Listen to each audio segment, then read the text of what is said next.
nurses, it's Lori Brown from empowerednurses.org and yournurseattorney.com. And we are here for the Hey Nurses, What's Next? How 21 business owners became successful entrepreneurs. Or how 20, I always mess this up. How 21 nurses became business owners and successful entrepreneurs. And today I'm really excited to introduce you to Keith Carlson.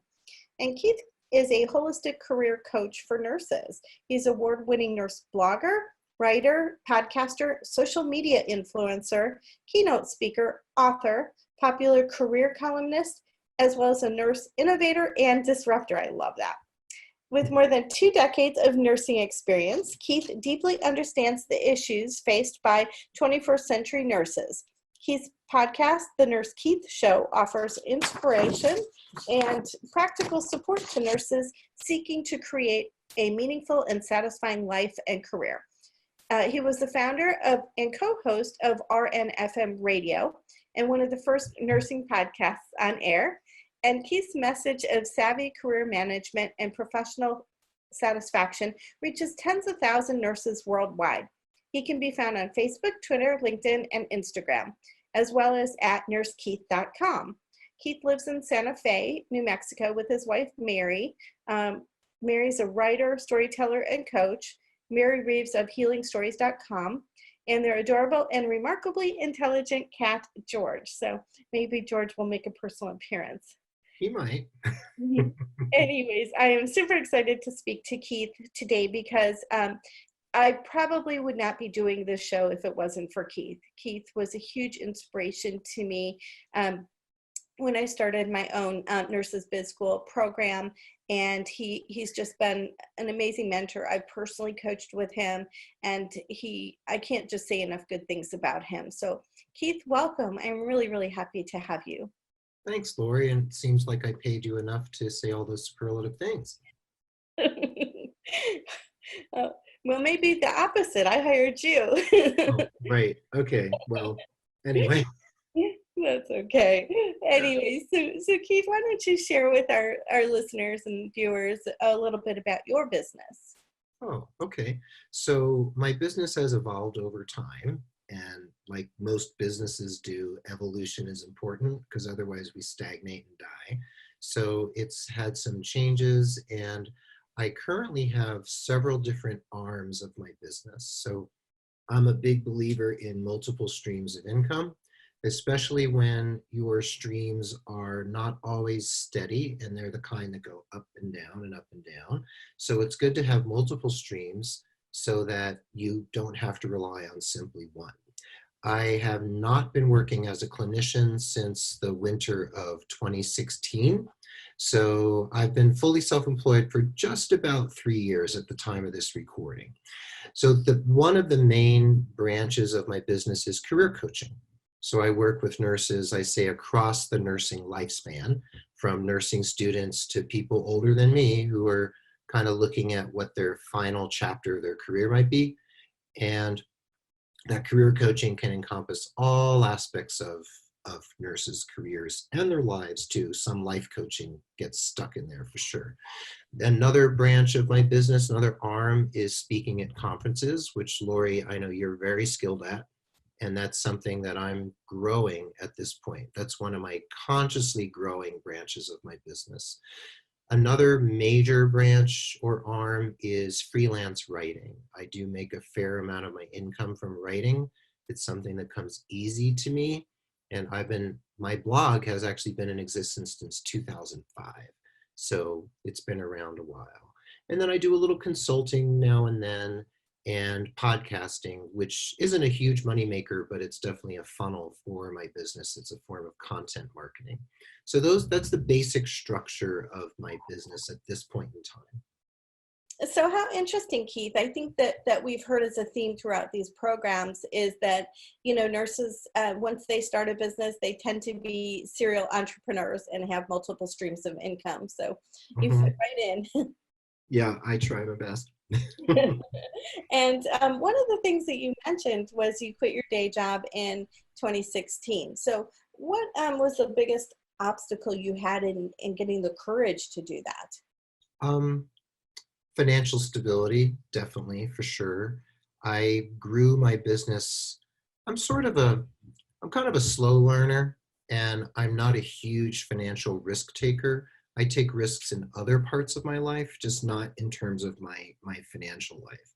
So I grew it over the course of about 7 years and slowly peeled back the amount of time that I was working at a regular job until I was down to like 15 hours a week or 20 hours a week. And then at a certain point, I just took the leap. So the biggest obstacle was feeling certain or relatively certain that I would have enough income to support us. My wife works as well as an entrepreneur. So we really needed to make a very concerted effort to step things up and also be pretty clear that we could pull it off. And so far for 3 years, we've been doing really well. And there's definitely room for growth. And that's what I'm going to be working on in 2020. But finances was really the thing. I was ready to be my own boss, to be what I call a pajamapreneur and work from home. I'm not wearing pajamas right now, though I could be, but I'm not at the moment. So it was really a conscious decision. And I feel like sometimes certain people rush that decision. And if you are a risk taker and you want to just like quit your job, put everything on credit cards and launch a business, you can. And people do that. And some people are very successful. And if you can handle that level of risk, go for it. But if you don't want to handle that level of risk or feel like you just can't put your family or yourself through it, then you have to be a little more incremental. And I'm an incrementalist when it comes to that sort of thing. And we're lucky in nursing. We work 12-hour shifts. We have 3 or 4 days off a week. We can build the plane as we fly, and we can cut down and cut back incrementally, as you said, as our business grows. But I always say it's time to leave when you trust yourself and you know that you can create whatever business you need to create to get the income that you want. Right, right. And there's still, like I said, there's a lot of room here for me. I'm definitely not, I can say I'm not earning what I think my company could be earning. So that's my growth edge, is to be able to push that further. And that's really up to me. It's all the balls in my court. So it's completely in my power to do that if I choose to invest the sweat equity to make that happen. You have everything it takes to make it happen. You've been doing this for a while. Yeah, yeah. And I do learn from other people. I learn from people like you. I go to the National Nurses and Business Association conference and I learn from people there. And I also just study and read and listen and watch things that are going on out there. And then I also trust my intuition. And I'm one of those people, I just do things a little differently than a lot of other people. I just tend to take sometimes roads somewhat less traveled in my life. And that's just the way that I go about things. Mhm. So it's a very personal decision how you go about every aspect of starting a business and then kind of carrying the business forward. You have to decide what you're comfortable with. And I think what you said about trusting your intuition is so important because you were given this reason to start a business, or this intuition, this, I call it a download, to start a business for a reason. And, are you going to answer the call or put it to the side and say, well, now's not the right time? Because there never is a good time. Not particularly. Right, right. Yeah. So what was the biggest mistake you made in your business and how did you overcome it? Biggest mistake. There have been quite a few. That's also a theme. Yeah. Hated So mistakes. And as nurses, we're such perfectionists, and we learn at a really early that if we make a mistake in nursing, it can cost people's lives, but not in a business. It might cost you a little money, but it's not going to affect right. your life. Exactly. So let's see, the first mistake I made, which wasn't a mistake per se, but it was based on the time that things got started. So in 2005, January of 2005, my brother, bless his heart, challenged me to start a blog. He was like, hey, Keith, you're a good writer. There are these new things called blogs. Why don't you start one? I was like, okay. So I launched a blog in 2005 without really knowing what I was doing. And many bloggers, or most bloggers in 2005, also did not know what they were doing. So I started a blog on Blogspot, which was also known as Blogger, which was a Google product. So I launched a blog, not really even knowing what the purpose of the blog was going to be. And I used a URL of blogspot.com. So that was not my own domain name. And after 4 or 5 years and my blog really started getting traction, and I realized that I could really create something out of this, that was the time I realized, like, man, I should have like bought my own domain. But back at that time, none of us were even talking about that. Only the most savvy people knew to even think of doing that. So if I was to go back, I would say, better to buy your own domain and not to hitch your wagon to like Blogspot or Wix or Weebly or something like that. You should own your domain, like whoeveryouare.com. That should be what you do. So that was the first mistake, though. At this point, I've built out nursekeith.com and my blog syndicates there. It just runs on an RSS feed. And my website actually has its own blog, which is actually the show notes for my podcast. So I've fixed that problem. And it's no longer a problem for me, though it was for a while and could still be seen as one, but I don't really care at this point.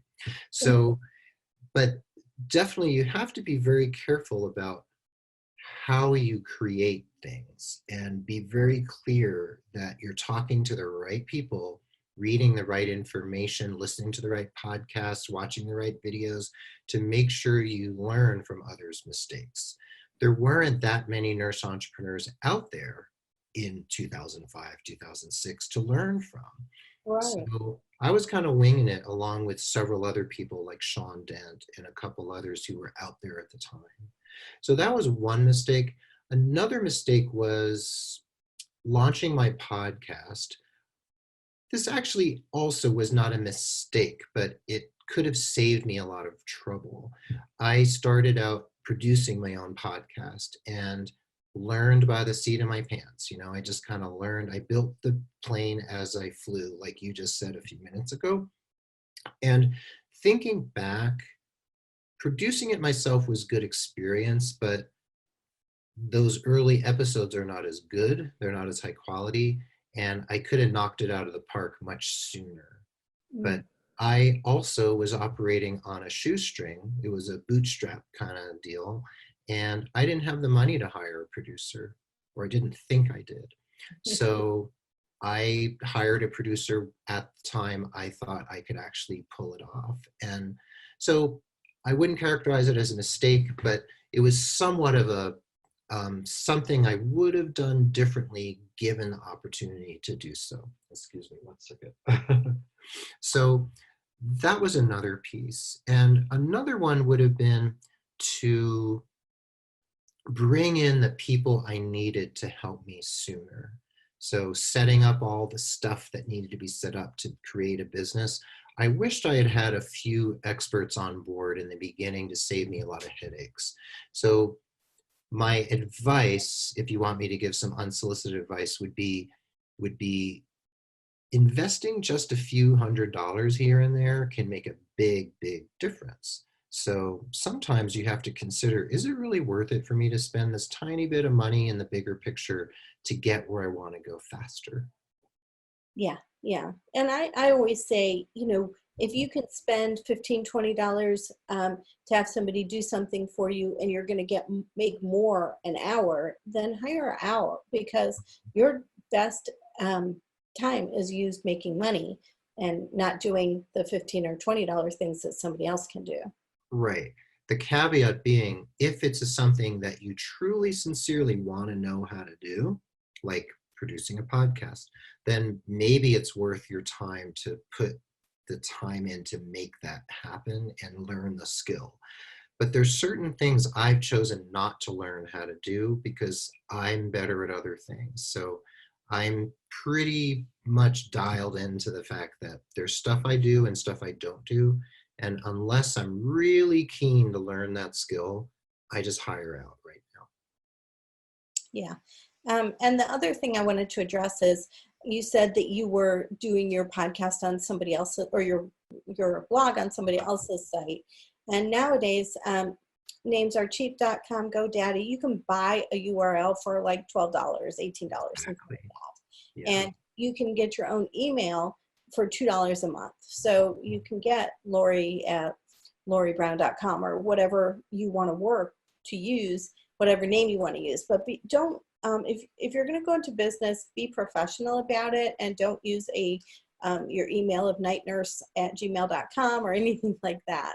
hmm Though what I'll say right now is that a lot of businesses right now use Gmail, which I don't know, it's okay, but I think it's better to have an email that's branded to your website. Like mine is keith@nursekeith.com. And I just feel like whenever someone sees, hears, or reads that email, it is reiterating your domain name, nursekeith.com.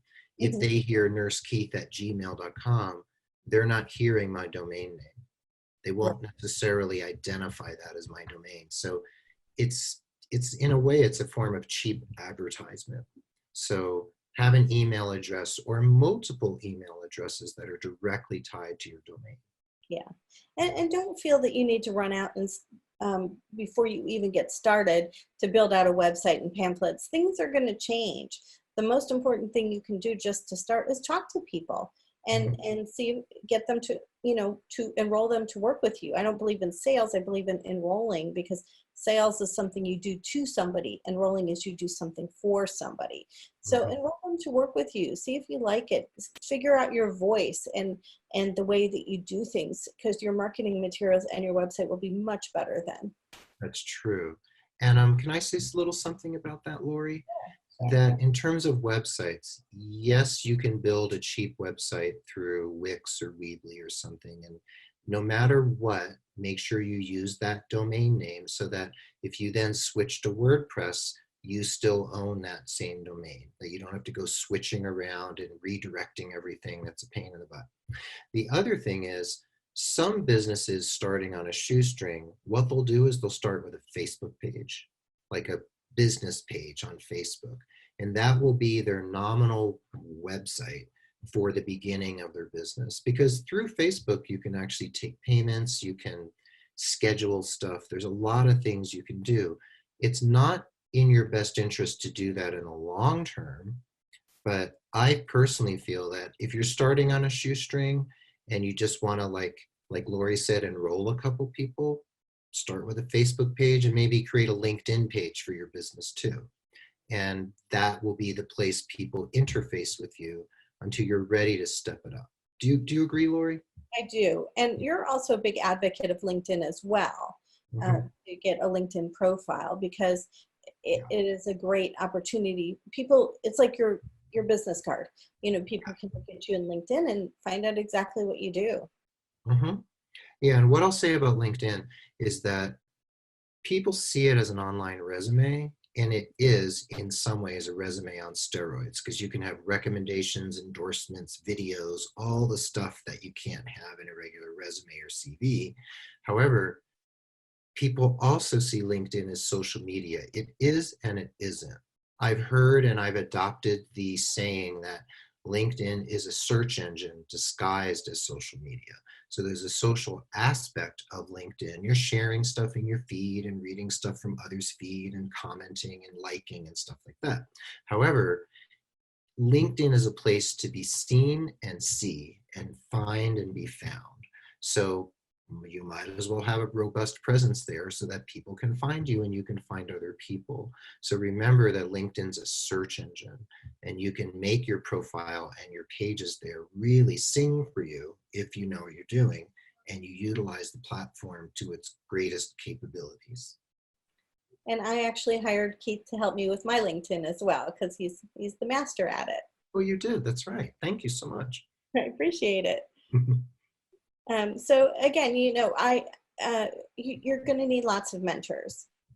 So hire people that can help you with who are experts at what you need help with, and don't Right. be afraid to hire people, because that's how we can't be an expert at everything, and what goes around comes around. Exactly. Like right now I have someone who does our taxes for us. I do most of the bookkeeping, but we have someone who does our taxes. I have a podcast producer slash editor because, like I said, I'm super slow at it and I'm not that good at it. So he turns it around pretty quickly and I pay for that service and it's worth it to me. I Mhm. also have a virtual assistant who's in another country. He helps me with a bunch of my social media and my newsletter because that stuff would not get done on time and consistently without his help because I just don't have time to do it all. And if I made time to do all that, I wouldn't have time to do a lot of the other things like enrolling new clients, right? Right. So those people are very important to me. I've hired business coaches periodically when I need them the most, and I do revisit them sometimes. I also have a podcasting coach who helps me take my podcast to the next level. And I've hired graphic designers, I've hired web designers. So I've had the stable of people that rotates over time for whatever it happens to be the needs of my business at that period. And so again, don't be afraid that you're going to need all these people right away. You're not. You're going to grow as you develop and as your business grows. Exactly. And you're not going to need them forever either. Like I've worked with 2 or 3 different business coaches for various purposes for fixed periods of time and then moved on. And right now, I don't feel like I really need someone in that particular role, but next year, the year after, I may find I need someone again because there's some new initiative or some way I want to take some part of my business to the next level. And I may need somebody to help me walk through that because I may not be able to see everything myself. Like seeing the forest for the trees is hard sometimes when you're in the thick of it. Yeah. So having that outside person say, hey, did you think of this or that? And that can be really helpful. And Yeah. again, 4 sessions with a business coach might be all you need to do what you need to do in that moment. Right. Because, we each have our own filters that we're looking at the world through. So we have our own myopic, um, and we have blind spots, just like, everybody. But a business coach can see right through it and help you. Mhm. Like, I just thought of a metaphor. I always think in metaphors, Lori. So, you know how you're driving your car and you have a blind spot on the left and a blind spot on the right? Some of us have those new fancy cars with blind spot cameras, but the low tech way is to get one of those little concave, convex mirrors and glue it onto your side view mirror so you see more. And I feel like a business coach, for instance, or one of those people who helps you can be like one of those blind spot mirrors you stick on your side view mirror. And you might only need them for a little while, but it can really keep you out of trouble.